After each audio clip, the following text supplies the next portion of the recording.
আমি শরাবপুর নদীতে তখন মাছ মারতাম। সারাদিন মাছ ধরার পর শরাবপুর সন্ধ্যা বাজারে সেই মাছ বিক্রি করতাম।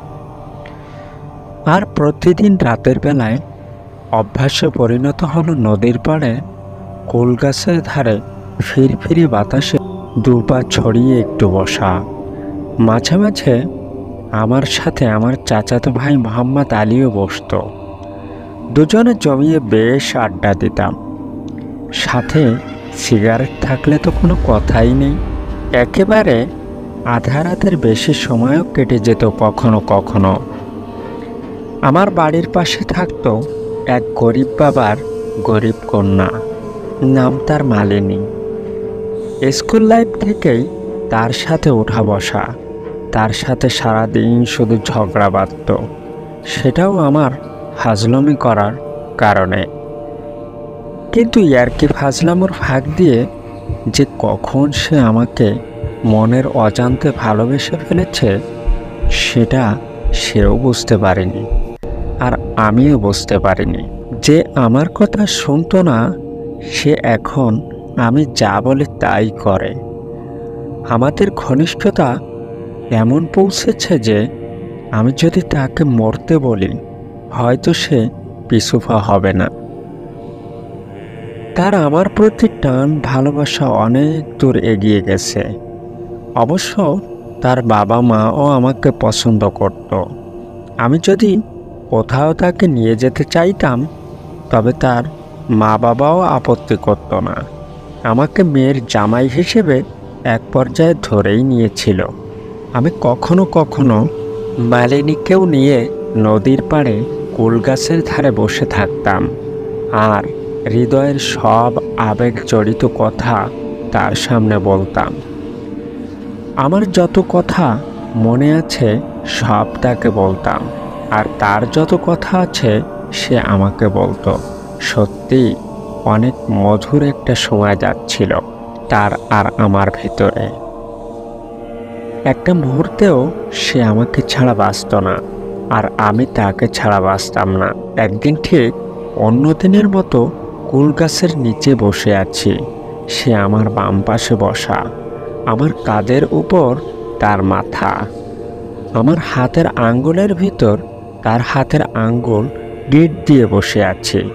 মাথার উপর পূর্ণিমার চাঁদ চলচল করছে, আর তার প্রতিচ্ছবি পানিতে পড়ে নদীর ঢেউয়ের তালে তালে প্রতিচ্ছবিও দুল খাচ্ছে।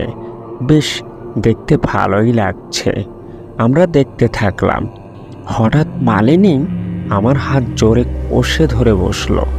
আমার কাঁধের ওপর তার মাথাটা আমায় চেপে ধরেছে। আমি বললাম, কি হয়েছে মালিনী, এমন করছো কেন? মালিনী আর কোনো জবাবই নেই। আমি বারবার জিজ্ঞাসা করার পরেও তার কোনো জবাবই নেই। এদিকে মালিনী আমায় তার মাথা দিয়ে এত জোরে চেপে ধরেছে যে আমি উঠতেই পারছি না। অনেক চেষ্টা করে তার থেকে একটু সরে যেয়ে দেখতে পেলাম তার সমস্ত শরীর শক্ত হয়ে গেছে, আর শুধু কাঁপছে। আমি তার ঘাড় ধরে অনেক সোজা করার চেষ্টা করলাম, কিন্তু কোনো মতেই তার ঘাড় সোজা করতেই পারছি না। অবশেষে আমি তাকে কোলে করে নিয়ে গেলাম বাসার দিকে। তখন রাত প্রায় 2টা। বাসার রুমের ভেতর শুইয়ে দিলাম। দেখতে পেলাম তার 2 চোয়াল লেগে গেছে, শক্ত হয়ে পড়ে আছে। আমি বারবার তাকে ডাকতে থাকলাম, কিন্তু সে কোনোভাবেই ডাক শুনছে না। সেদিন আমার চাচাতো বোনের ছেলে হৃদয় আমাদের বাসায় ছিল। মাদ্রাসায় পড়ুয়া একটি ছেলে। আমাকে বলল, মামা, আমি পবিত্র কোরআন পড়ে একটি ফুঁক দেই। আমি বললাম, ঠিক আছে দাও। যেই না সে ফুঁক দিল আমি ভীষণ ভয় পেয়ে গেলাম। আমি দেখলাম মালিনী বিছানায় একটু মুচড়ে উঠল। আমি তখন আবার ডাক দিলাম। তখন মালিনী আচানকভাবে আমার দিকে রক্তিম চক্ষু দিয়ে বলল, এই তুই আমাকে নিয়ে আসলি কেন? ওই কুল গাছের থেকে। তখন আমি আশ্চর্য হলাম তার তুই তুঙ্কারে শুনে, কারণ সে আমাকে কখনো তুই করে কথা বলেনি। আমি বুঝতে পারলাম যে সে কুল গাছের থেকে পিশাচ লেগেছে। আমি বললাম, এই তুই কোথা থেকে এসেছিস? তখন সে একটু হেসে বলল, তুই জানিস না আমি কুল গাছে থাকি। তখন আমি বললাম, তুই মালিনীকে ধরলি কেন? তার শরীর ছাড়। তখন আমাকে বলল, একে আমার খুব ভালো লাগে, আমি একে ছাড়বো না। আমি বললাম, তাই ঠিক আছে, দেখ তোকে আমি কি করি। আমি আমার ভাগ্নেকে বললাম, তুমি যা জানো তাই করে ফুঁক দাও। আমার ভাগ্নে ফুঁক দিতে থাকলো। আমি দেখলাম হঠাৎ করে মালিনী শূন্যের উপর উঠে গেল বিছানা থেকে। আমাকে সবাই বলল, এখন বের হও জলদি জলদি এই ঘর থেকে, একে ডাইনি গ্রাস করেছে। সবাই বের হয়ে গেল, আমি বের হতে পারলাম না। ভাবলাম যদি মরি একসাথেই না হয় মরব। এবার সে দাঁড়ালো শূন্যের উপর এবং বিকট আওয়াজে বলতে লাগলো বড্ড হাসি দিয়ে, এই আমাকে ছাড়াবি তো? তা ছাড়া মালিনীর শরীর থেকে। আমি ওকে ছাড়বো না। আমি আর কোনো কথাই বললাম না, অপেক্ষা করতে থাকলাম সকালের। যখন সকাল হলো, ফজরের নামাজ পড়ে ইমাম সাহেবকে ডেকে নিয়ে আসলাম। ইমাম সাহেব এসেই দেখলেন মালিনী এখনো শূন্যের উপর ভাসছে। হুজুরকে আসতে দেখে ভীষণ জোরে কামড়াতে শুরু করলো। হুজুর ঘরে প্রবেশ করেই বললেন, ওরে ইবলিস, নামা ওকে বিছানায়। একটা বোতলে পানি পড়ে ছিটিয়ে দিলেন, অমনি বিছানায় এসে পড়ল। হুজুর বললেন, কোথা থেকে এসেছিস? ডাইনি বলল, বলবো না তোকে। হুজুর আবার পানি মারলেন, ব্যাস বলা শুরু করলো, আমি বড়ই গাছে থাকি, নদীর পানে। আমি মালিনীকে খুব ভালোবাসি, কিন্তু ওকে আমি বাগে পাই না, তাই এতদিন ধরতে পারিনি।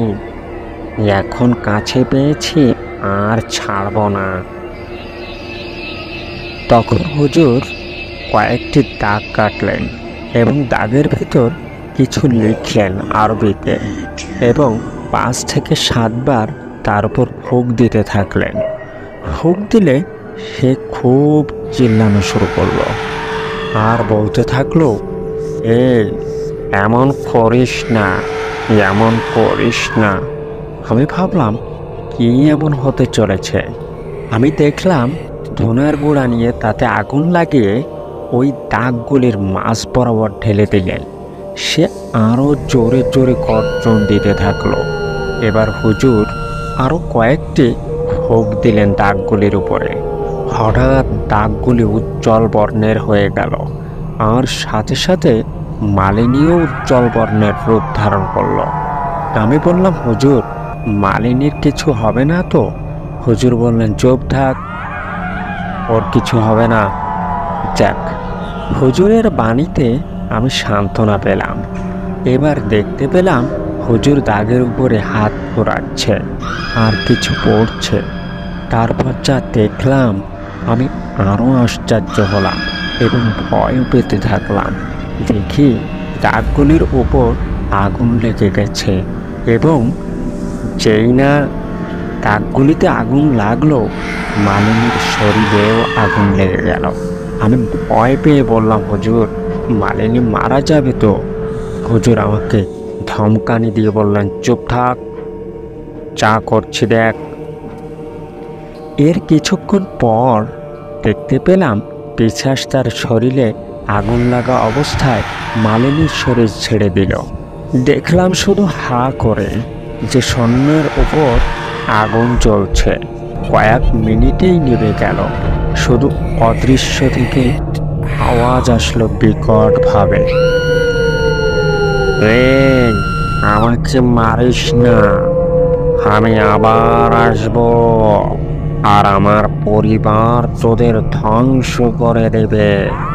বলতে বলতে হঠাৎ করে আওয়াজ শেষ হয়ে গেল। মালিনীও চোখ খুলল ও স্বাভাবিক হয়ে গেল। হুজুর তদবির দিয়ে বিদায় নিলেন আর আমাদের কুল গাছের নিচে বসতে নিষেধ করলেন। তারপর থেকে আর সেখানে যাই না।